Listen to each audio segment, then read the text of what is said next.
di nga gis fii kuy dem Màkka tàggu ñépp dem Gàmbi dem Saint-Louis dem fu nekk tàggoo wër dox ba tas tàggu ñépp ni ma ngay dem Màkka mais yàlla bi mu bàyyi ci néegam dina ko fàttee tàggu. seetal loolu bu ko defee xolam bi dafay tàng jër te loolu moo ci nekk comportement rekk la. yàlla moom ku ko faale xam na ko dëgg la nag kenn du ko gis kenn mësu koo gis te kenn du ko gis amul yonent amul malaaka ku mas a taxaw yàlla taxaw di wax ak yow amul yàlla kenn du ko gis il est inaccessible. Il est inaccessible et son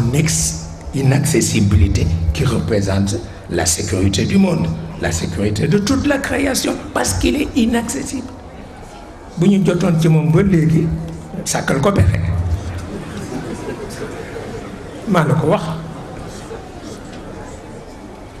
mais il est inaccessible mooy exam dimension exam loolu la kenn mësul taxaw ne taxaw naa maag yàlla ñu wax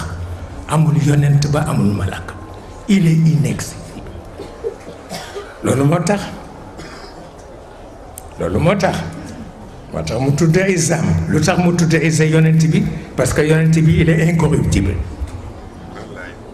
physiquement moralement kenn mënu ko corrompre loolu moo représenté la sécurité de sa communauté mais jullit bi kenn mënu ko détruire il est indestructible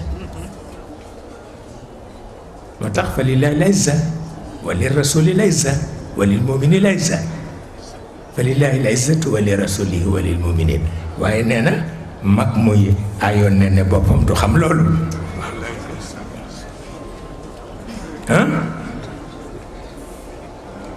mag muy aayoon nen ne boppam du xam loolu nga tëdd rek ñu di ko jox laa xam muy lekk yoonam